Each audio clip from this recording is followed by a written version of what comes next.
일본 정부가 일제시대 강제징용 피해자들에 대한 우리 대법원의 배상 판결을 문제 삼아 경제 보복을 시작한 이후 첫 수요 시위가 열렸습니다.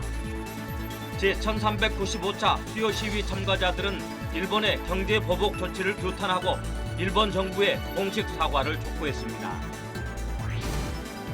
명성교회 불법 세습과 관련한 재심 판결을 앞두고 목회 세습 반대 단체들과 신학생들이 재판국원들의 올바른 판결을 촉구하는 문화제를 열었습니다. 오늘 파워 인터뷰에서는 채플 수업의 만족도가 가장 높을 정도로 기독교 학교로서의 정체성을 잘 지켜가고 있는 강남대 윤신일 총장을 만났습니다. 여러분 안녕하십니까? CBS 뉴스입니다. 일본 정부가 일제시대 강제징용 피해자들에 대한 우리 대법원의 배상 판결을 문제 삼아 경제보복을 시작한 이후 처음으로 수요 시위가 열렸습니다. 제1395차 수요 시위 참가자들은 일본의 경제보복 조치를 규탄하고 일본 정부에 공식 사과를 촉구했습니다. 오요셉 기자입니다. 일본의 경제보복 조치 이후 열린 첫 수요 시위. 참가자들은 일본의 경제보복을 규탄하는 내용의 피켓을 들고 일본 정부의 공식 사죄와 법적 배상을 요구했습니다. 이들은 일본 정부는 이번 수출 규제가 우리 대법원의 판결과 상관없다는 입장이지만 아베 총리가 일본군 위안부 문제를 언급하며 수출 규제의 정당성을 주장하는 등 역사 문제와 직접적인 연관이 있다고 주장했습니다. 정의기억연대 윤미향 대표는 일본은 여전히 강제징용과 위안부 문제에 대해 강제로 연행한 증거가 없다고 주장하며 책임마저도 피해자 탓으로 돌리고 있다고 지적했습니다. 윤 대표는 범죄 인정과 법적 배상, 책임자 처벌 등은 피해자들의 당연하고 정당한 요구라며 일본의 경제보복 조치의 부당성을 강조했습니다. 더군다나 책임 없다. 강제로 연행한 입증할 증거가 없다. 그렇게 이야기하며 그 책임마저도 피해자 탓으로 돌리고 있는 가해국 정부를 향해 이 피해자들의 요구를 피해국의 정부가 받아 안았다라고 해서 그것이 가해국으로부터 보복을 받을 그러한 목소리였을까요? 이날 집회엔 일본군 성노예제 피해자 이옥선 할머니가 직접 현장을 찾았습니다. 이옥선 할머니는 어린 소녀들을 강제로 연행해 수많은 살상을 자행한 일본군의 만행을 증언하고 참가자들에게 끝까지 함께 싸워줄 것을 당부했습니다. 아베가 말하는 거 들어보니까 우리 한국을 없애기고 정책을 압박하는 거예요. 우리 위안부 할머니들이 하나도 없이 다 죽고 없다 그랬대. 이 문제 꼭 해명해야 된다. 그래서 후대가 있기 때문에 후대가 있고 우리 역사가 두루시 나와 있기 때문에 이 문제를 꼭 해명해야 된다. 한편 참가자들은 지난달 해산 등기가 완료된 화해치유재단의 해산을 환영했습니다. 2015 한일합의에 따라 일본이 출연한 10억 엔으로 설립된 화해치유재단은 피해자의 의견이 반영되지 않은 졸속 합의로 헐값의 과거사를 털어내려 한다는 비난을 받아왔습니다. 과거사에 대한 반성과 사죄 대신 경제보복이란 카드를 꺼내들고 그 책임을 우리 정부와 피해자들에게 묻고 있는 일본 정부. 수요 시위에 모인 시민들은 정의로운 문제 해결을 위해 끝까지 노력하겠다고 다짐했습니다. CBS 뉴스 오요셉입니다. 명성교회 불법 세습과 관련한 재심 판결을 앞두고 목회 세습 반대 단체들과 신학생들이 재판국원들의 올바른 판결을 촉구하는 문화제를 열었습니다. 천수연 기자입니다. 한국교회 무너진다. 불법 세습 중단하라. 불법 세습 중단하라. 불법 세습 중단하라. 교회 세습반대 운동연대와 기독법률가회, 장신대 학생회, 명성교회 정상화위원회 등 목회 세습 반대 단체들이 한자리에 모였습니다. 예장통합총회 재판국이 오는 16일 명성교회 김하나 목사 청빙결의 무효소송 재심에 대한 최종 선고를 내리기로 하면서 재판국의 바른 판결을 호소하기 위해서입니다. 문화제 형태로 진행된 이날의 모임에서는 이번 재심이 명성교회와 예장통합교단, 한국교회를 살릴 마지막 기회임을 강조했습니다. 자정 능력을 잃어버린 명성교회가 회복할 수 있는 마지막 계기이며 분열된 교단이 새로운 미래로 나아갈지 아니면 더 심하게 대립할지 판가름 나는 분수령이며 한국교회의 추락한 위신을 다시 한번 살릴 수 있는 마지막 기회이기도 합니다. 특히 시간이 지나면 지날수록 바로잡기가 어려워진다면서 재판국이 더 이상 판결을 미루지 말고 예정대로 재심 선고를 내려줄 것을 호소했습니다. 사람의 것이 아닌 정말 하나님의 주권을 인정하느냐의 그런 문제라고 생각을 합니다. 그래서 예정대로 정말 다음 주에 올바른 방향의 선고가 이루어지기를 간곡히 바랍니다. 세습반대 문화재에서는 모의법정을 열어 세습방지법의 해석과 취지 등 그동안 언급됐던 명성교회 세습 논란의 쟁점을 재확인하며 한 주 앞으로 다가온 선고 기일에 재판국원들이 바르게 판결할 수 있기를 기도했습니다. 주님을 다시 십자가에 못 박는 그런 결정 할 수 없도록 주님 저들의 마음을 감동시켜 주시고 움직여 주시옵소서. 명성교회 김하나 목사 청빙결의 무효 소송은 지난해 8월 총회 재판국에서 결의가 유효하다는 판결을 받았지만 이후 교단 총회에서 헌법위원회 해석이 변경되면서 지난해 12월 재심하기로 했습니다. CBS 뉴스 천수연입니다.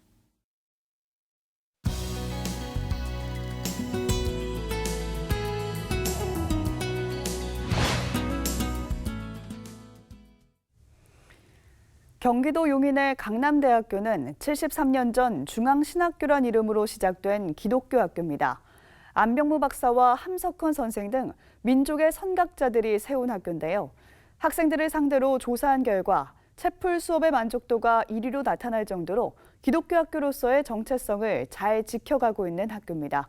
오늘 파워 인터뷰에서는 강남대학교 윤신일 총장을 만나봅니다. 조혜진 기자입니다. 총장님 안녕하세요. 네. 강남대학교가 기독교 대학이라는 걸 모르는 분들이 아마 많이 계실 것 같아요. 네, 예. 예. 근데 올해로 73주년 됐다고요? 그렇습니다. 설립 당시에 아마 중앙신학교라고 하는 이름을 기억하시는 분들이 많으실 거예요. 중앙신학교로 해서 53년도 이제 강남 사회복지학교라고 하는 이런 과목들을 이제 저희가 하면서 예. 교명이 점진적으로 바뀌어서 강남 사회복지대학, 그 다음에 이제 강남대학 이런 과정 속에서 아마 원래 처음에 이름을 이제 잊어먹고 이게 이제 일반 대학이나 마찬가지구나 하는 그런 생각을 하시는 분들이 있는데 네. 저희는 설립 이후에 지금까지 기독교 대학으로서 계속 그 전통과 명명을 유지하고 있다 이렇게 보시면 될 것 같습니다. 네, 보통 기독교 대학은 선교사님들이 세운 학교가 굉장히 많은데 강남대학교는 어떤가요? 그 당시에 이제 일제 해방에서 예. 이제 막 나오면서 뭐 경제적으로도 많이 피폐해 있지만은 정신적으로 많이 피폐돼 있는 이분들은 어떻게 좀 예. 바른 정상 궤도로 돌려서 이제 좀 자주적인 이런 삶을 살게 할 수 있을까 하던 것이 아마 그 당시 그래도 좀 선각자적인 목사님들의 생각이 아니었나. 순수하게 국내에서 활동하시던 목사님들 중심으로 학교가 좀 세워졌다 이렇게 볼 수 있을 것 같습니다. 네, 어떤 분들이셨죠? 저희 학교를 설립하신 분은 우원 이호빈 목사님이시고 함석헌 선생이나 예. 우리 안병무 박사 같은 분은 저희 학교 출신이시고 아하. 그 이외에도 김우연 목사님이나 황금찬 시인이나 이환신 목사나 이런 여러분들이 깊이 학교 설립에 초창기 좀 관여를 했다. 그렇게 좀 볼 수 있을 것 같습니다. 네, 그러니까 민족의 선각자분들이 거의 관여를 하신 것 같은데요. 네, 그렇습니다. 네. 그분들의 성함을 딱 들으면 좀 학교의 성격도 좀 어느 정도 유추가 되는 것 같습니다. 네, 좀 야성이 있지 않을까 이런 그렇습니다. 생각이 드는데 그거를 우리가 그냥 야성이라기보다 좀 뭐 개혁 성향이라고 할까 그런 표현으로 하는 것이 좀 맞을 것 같고 초창기 이 학교에 관여되면서 저도 이제 학교를 이렇게 많이 왔다 갔다 할 때 어렸을 때죠. 그때 보면은 이곳에 그 불교계 스님들도 오셔가지고 신학 공부를 하시고 그런 경우들도 꽤 많이 볼 수 있었습니다. 그래서 아마 그런 여러 가지 모습들이 기성교단이나 이런 데에서는 너무 좀 파격적이지 않느냐 하는 이런 식으로 좀 볼 수 있었는데 오히려 요즘 와서는 그런 것들이 이제 거꾸로 세월이 흐르고 난 다음에 인정이 되는 그런 사회를 많이 좀 바뀌어가고 있지 않나 그런 생각을 좀 해보고 있습니다. 지금 채플이 예. 학생들한테 만족도 1위 수업이라고 조사가 됐다고 들었어요. 예, 그래서 그렇습니다. 저는 좀 약간 의아했거든요. 사실 채플이라는 게 꼭 거쳐야 하기 때문에 학생들이 보통 이제 패스 과정을 거치는 예, 건데 어떻게 채플이 학생들이 제일 좋아하는 과목이 될 수 있을까? 어떤 비밀이 있을까?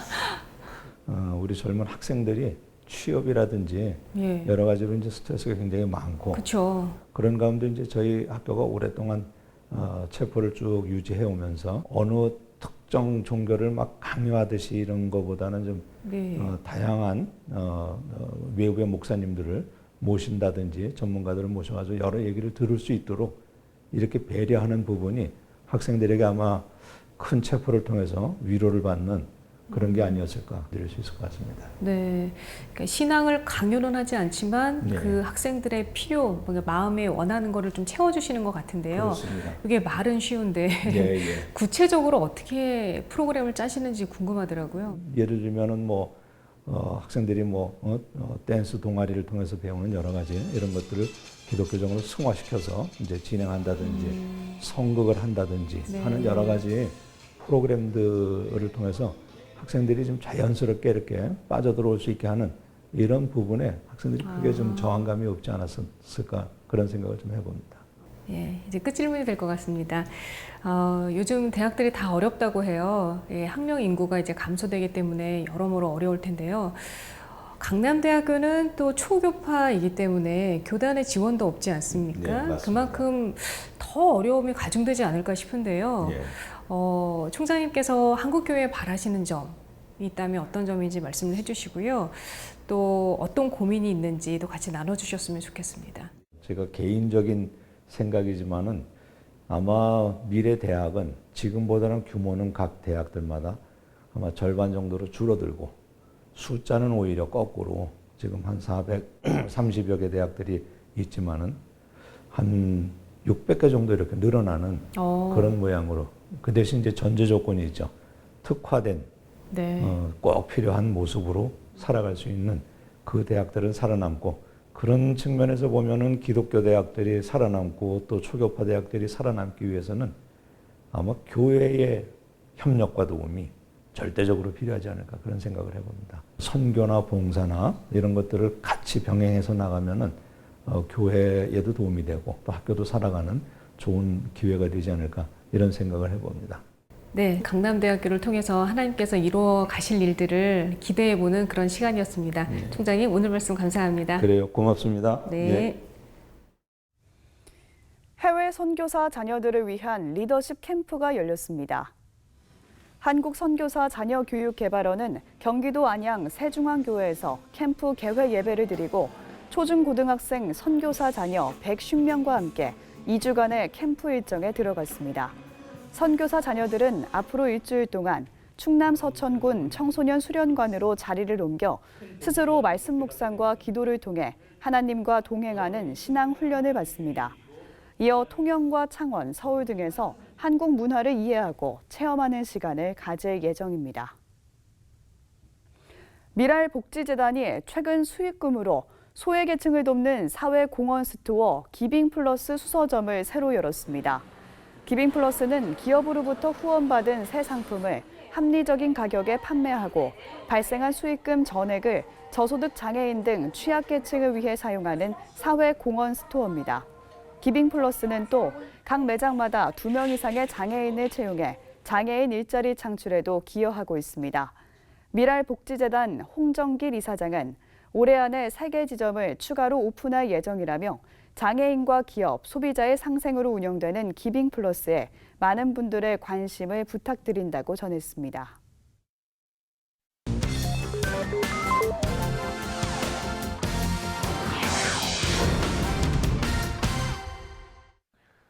이어서 간추린 지역교계 소식입니다.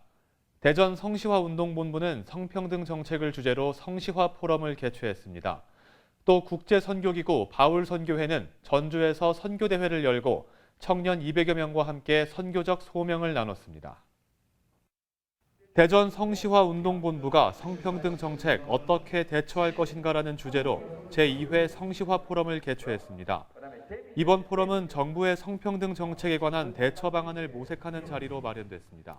대전 지역의 우리 목회자님들이나 성도들이 이제는 개교회에 매몰되지 아니하고 우리가 사는 지역을 하나님의 진리로 지켜내자 하는 그런 마음을 가지고 국제선교기구인 바울선교회가 주최하는 제9회 선교 전주대회가 고전, 변화, 그리고 소명이란 주제로 열렸습니다. 선교대회에 참석한 해외 선교사들은 200여 명의 청년들에게 선교에 대한 관심과 소명을 일깨웠습니다. 선교 전주대회는 1994년부터 지역의 청년과 학생들에게 선교에 대한 열정과 도전을 불러일으키기 위해 2년마다 열리고 있습니다. 예장통합 순천노회 교회성장운동본부는 성서지리 설교 세미나를 개최했습니다. 부산 복음화운동본부는 제45차 전도대회를 열고 평신도들을 격려하는 시간을 가졌습니다. 예장통합 순천노회 교회성장운동본부가 순천은광교회에서 성서지리 설교 세미나를 개최했습니다. 세미나는 목회자에게 성경시대의 환경과 문화, 지형적 특성 등을 통해서 성경 해석과 설교에 도움을 주기 위해 마련됐습니다. 강사로 나선 이원희 목사는 역사적인 간격을 좁히면서 성경 당대의 문화와 삶의 모습을 정확하게 파악하는 게 중요하다고 설명하고 창세기부터 시작하는 성지의 변천 과정 등을 소개했습니다. 부산 복음화운동본부가 제45차 전도대회를 열고 부산 지역 교인 130여 명과 함께 기도하며 전도하는 시간을 가졌습니다. 부산 복음화운동본부 총본부장인 윤종남 목사는 설교를 통해 지금은 평신도들이 전도할 때라면서 전도의 사명을 위해 하나님께서 능력을 주실 것이라며 복음 전파에 힘쓰는 교인들을 격려했습니다.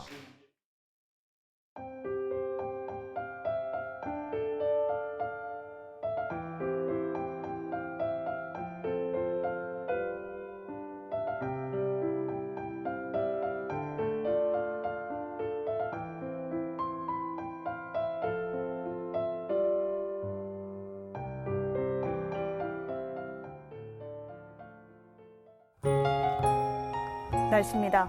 내일은 전국이 흐리고 비가 오겠습니다.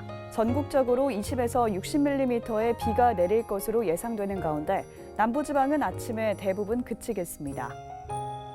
내일 아침 최저기온은 18도에서 22도, 낮 최고기온은 22도에서 29도로 예상됩니다.